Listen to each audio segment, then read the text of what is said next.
इस कक्षा में आपका स्वागत है। आइए हम लोग आज कार्य और ऊर्जा पाठ में चैप्टर एंड क्वेश्चंस को हल करने की कोशिश करें। पहला प्रश्न कहता है, निम्न सूचीबद्ध क्रियाकलापों को ध्यान से देखिए। अपनी कार्य शब्द की व्याख्या के आधार पर तर्क दीजिए कि इनमें कार्य हो रहा है अथवा नहीं। मतलब यहाँ क्रियाकलाप दिया गया है, अब उसको हमको बताना है कि कार्य हो रहा है या नहीं, और हो रहा है तो उसका कारण क्या है। देखिए मैंने यहाँ लिखा है, पहला जो क्रियाकलाप है वह है सुमा तालाब में तैर रही है। अब हमको बताना है कि सुमा के तैरने से कार्य हो रहा है या नहीं। देखिए सुमा जब तैर रही है तो उसमें विस्थापन हो रहा है, उसकी स्थिति में परिवर्तन हो रहा है, इसलिए हम लोग उत्तर लिखेंगे कार्य हो रहा है। दूसरा है, एक गधे ने अपनी पीठ पर बोझ उठा रखा है। देखिए गधा पीठ पर बोझ उठा रखा है, मतलब वो चल नहीं रहा है, अर्थात उसका विस्थापन नहीं हो रहा है, इसलिए स्पष्टतः कार्य नहीं हो रहा है। तो हम लोग उत्तर में लिखेंगे कार्य नहीं हो रहा है। अगला है, एक पवन चक्की विंडमिल कुएं से पानी उठा रही है। देखिए पवन चक्की कुएं से पानी उठा रही है, मतलब उसमें कुछ न कुछ विस्थापन हो रहा है, कुछ कार्य हो रहा है, इसलिए हम लिखेंगे कार्य हो रहा है। अगला है, एक हरे पौधे में प्रकाश संश्लेषण की प्रक्रिया हो रही है। जब प्रकाश संश्लेषण की प्रक्रिया हो रही है उस समय पौधे में किसी तरह का विस्थापन उसके कारण नहीं हो रहा है, तो हम कहेंगे कार्य नहीं हो रहा है। अब है, एक इंजन ट्रेन को खींच रहा है। जब इंजन ट्रेन को खींच रहा है, ट्रेन चल रही है, तो स्पष्टतः कार्य हो रहा है, इसलिए हम लोग लिखेंगे उत्तर में कार्य हो रहा है। अब देखिए अगला है, अनाज के दाने सूर्य की धूप में सूख रहे हैं।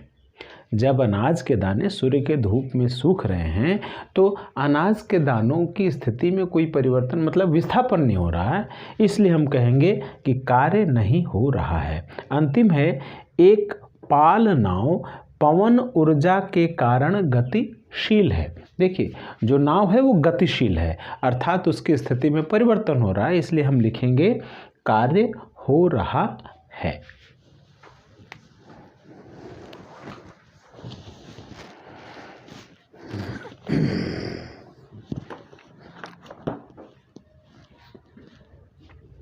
प्रश्न संख्या 2 कहता है, एक पिंड को धरती से किसी कोण पर फेंका जाता है। यह एक वक्र पथ पर चलता है और वापस धरती पर आ गिरता है। पिंड के पथ के प्रारंभिक तथा अंतिम बिंदु एक ही क्षैतिज रेखा पर स्थित हैं। पिंड पर गुरुत्व बल द्वारा कितना कार्य किया गया। देखिए हम जानते हैं कि गुरुत्व बल द्वारा किसी वस्तु पर जो कार्य किया गया वह सतह से ऊपर की ओर जितनी ओर उठेगा उसको h ऊंचाई मानते हैं, और वह कार्य होता है mgh के बराबर, जहां m वस्तु का द्रव्यमान, g गुरुत्वीय त्वरण और h पृथ्वी तल से उसकी ऊंचाई होगी। अब देखिए यह वस्तु यहाँ इस स्थिति में है, यहाँ से प्रक्षेपित करने के बाद देखिए यह वस्तु इस पथ को गमन करते हुए यहाँ पहुँचती है।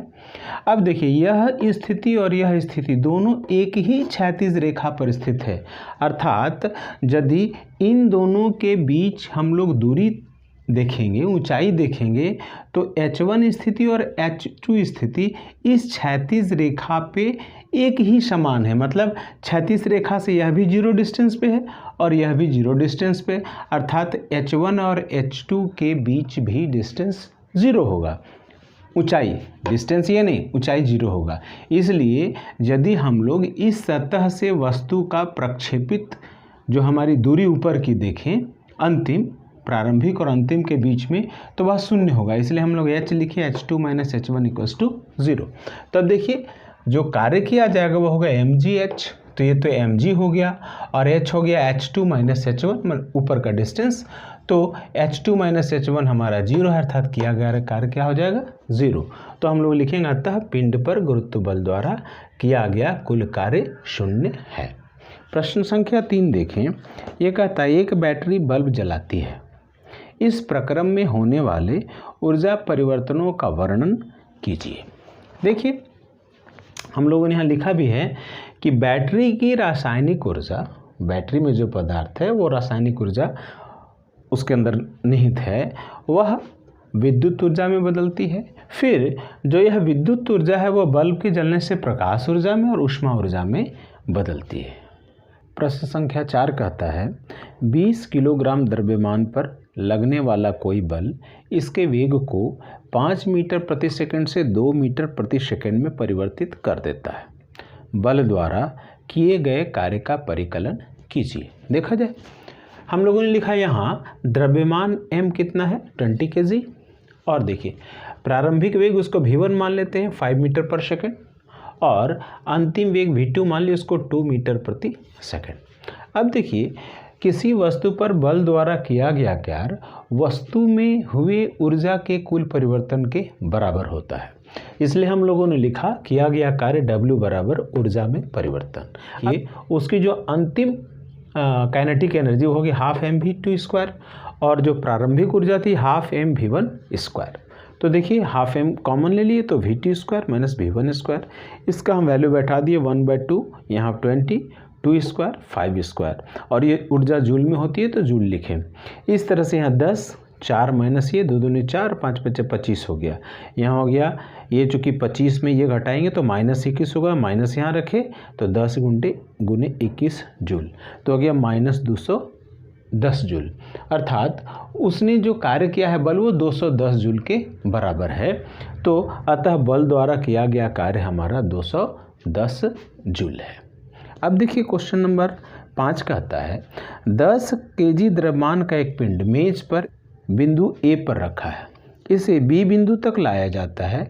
यदि A तथा B को मिलाने वाली क्षैतिज वाली रेखा क्षैतिज है तो पिंड पर गुरुत्व बल द्वारा किया गया कार्य कितना होगा? अपने उत्तर की व्याख्या किया। देखिए आप ध्यान दीजिए, जैसे यदि कोई वस्तु, अभी हम लोगों ने एक प्रश्न में चर्चा की थी कि यदि दोनों एक ही क्षैतिज रेखा पे है A और B बिंदु, अर्थात उस वस्तु को यहाँ से हम यहाँ ला रहे हैं लेकिन गुरुत्व बल की विरुद्ध ऊपर की ओर उठा नहीं रहे हैं, इसका मतलब उस वस्तु पर गुरुत्व बल द्वारा कोई कार्य नहीं किया जाएगा। क्यों भाई? देखिए गुरुत्व बल द्वारा किया गया कार्य होता है W बराबर mgh, जहाँ h है उस वस्तु की गुरुत्व बल के विरुद्ध ऊपर की ओर ऊंचाई। अब देखिए चूँकि A और B एक ही क्षैतिज रेखा पर स्थित हैं, इसलिए h कितना हो गया? 0 हो गया। मतलब गुरुत्व बल के विरुद्ध ऊपर की ओर या नीचे की ओर वह वस्तु कोई दूरी तय नहीं कर रही है, इसलिए W हमारा जो कार्य होगा वह mg/0 अर्थात 0, अर्थात गुरुत्व बल के द्वारा उस वस्तु पर कोई कार्य नहीं किया जा रहा है। प्रश्न संख्या 6 देखिए, कहता है मुक्त रूप से गिरते एक पिंड की स्थितिज ऊर्जा लगातार कम होती रहती है, क्या यह ऊर्जा संरक्षण नियम का उल्लंघन करती है? कारण बताइए। देखिए मान लीजिए किसी वस्तु को हम यहाँ तक उठाए तो उसमें स्थितिज ऊर्जा है, अब इसको जैसे छोड़ेंगे तो धीरे धीरे उसकी स्थितिज ऊर्जा क्या होगी? कम होगी। लेकिन आप ध्यान देंगे कि धीरे धीरे उसकी गति बढ़ती जाती है, अर्थात उसकी गतिज ऊर्जा बढ़ती जाती है। एक्चुअली क्या होता है कि उसके पथ के किसी बिंदु पर गतिज ऊर्जा और स्थितिज ऊर्जा दोनों का योग पहले की पूर्व की कुल ऊर्जा के बराबर होता है, अर्थात जो उसकी कुल ऊर्जा हमेशा संरक्षित रहती है, तो हम कहेंगे कि यह ऊर्जा के संरक्षण के नियम का उल्लंघन नहीं है। उसी को हम लोग लिखे हैं ऊर्जा संरक्षण के नियम का उल्लंघन नहीं करती, क्योंकि मुक्त रूप से गिरती हुई वस्तु की स्थितिज ऊर्जा गतिज ऊर्जा में परिवर्तित होती रहती है और पथ के किसी बिंदु पर गतिज ऊर्जा और स्थितिज ऊर्जा का योग हमेशा समान रहता है, अर्थात कुल ऊर्जा संरक्षित रहती है। 7 नंबर प्रश्न देखा जाए, ये कहता है जब आप साइकिल चलाते हैं तो कौन कौन से ऊर्जा रूपांतरण होते हैं? अब देखिए हम लोगों ने लिखा है साइकिल चलाते समय हमारी पेशी ऊर्जा साइकिल की गतिज ऊर्जा में परिवर्तित होती है। साथ ही हम जानते हैं जब साइकिल चलती है तो उसके चक्के ज़मीन से घिसते हैं तो घर्षण बल के कारण उसका कुछ रूपांतरण हमारा ऊष्मा ऊर्जा में भी होता है। अगला प्रश्न है जब आप अपनी सारी शक्ति लगाकर एक बड़ी चट्टान को धकेलना चाहते हैं और इसे हिलाने में असफल हो जाते हैं तो क्या इस अवस्था में ऊर्जा का स्थानांतरण होता है? आपके द्वारा व्यय की गई ऊर्जा कहाँ चली जाती है? देखिए, जब हम लोग किसी चट्टान को धकेलते हैं और असफल हो जाते हैं तो ऊर्जा का रूपांतरण चट्टान पे तो हमारे द्वारा नहीं होता, लेकिन यहाँ ध्यान देने की बात है, जब हम चट्टान पे बल लगाते हैं तो गति के तृतीय नियम के अनुसार चट्टान भी हम पर विपरीत दिशा में उतना ही बल लगाता है और उस बल को काउंटर करने के लिए, संतुलित करने के लिए हमारी ऊर्जा की आवश्यकता पड़ती है। साथ ही साथ जब हम इस तरह का प्रयास करते हैं चट्टान को धकेलने का तो हमारे रक्त का प्रवाह धमनियों में तेजी से होता है, अर्थात वहाँ भी ऊर्जा खर्च हो। इसलिए हम लोगों ने लिखा चट्टान धकेलने पर असफल होने पर चट्टान पर तो ऊर्जा का स्थानांतरण नहीं हो पाता, चट्टान द्वारा गति के तीसरे नियम के अनुसार हम पर जो प्रतिक्रिया बल लगता है उसे संतुलित करने में हमारी ऊर्जा उपयोग होती है। साथ ही उस प्रयास में हमारी धमनियों में रक्त का प्रवाह तेजी से होता है जिसमें ऊर्जा का उपयोग होता है। क्वेश्चन नंबर 9 कहता है किसी घर में 1 महीने में ऊर्जा की 250 यूनिटें व्यय हुई, यह ऊर्जा जूल में कितनी होगी? ध्यान दीजिए, यहाँ हम जानते हैं कि 1 यूनिट ऊर्जा 1 किलोवाट आवर के बराबर होती है, तो 250 यूनिट हो गया 250 गुने 1 किलोवाट आवर। फिर हम लोग पहले से जान रहे हैं कि 1 किलोवाट आवर होता है 3.6 × 10⁶ जूल के बराबर। तो 250 यूनिट यहाँ हो गया तो 250 और 1 किलोवाट आवर के जगह बैठा दिए 3.6 × 10⁶ जूल। इसको मल्टीप्लाई कर देंगे हम लोग, 250 को 3.6 से, 0 से ये डेसिमल हट जाएगा तो हो गया 900 इंटू 10⁶ जूल। अब देखिए इसको हम कह सकते हैं 9 गुने 10⁻², मतलब 9 गुने 100 और गुने 10⁶ जूल, और ये होगा 9 इंटू ये 10⁻² और 6 8 हो गया, तो कुल ऊर्जा होगी 9 × 10⁸ जूल जो व्यय की गई है।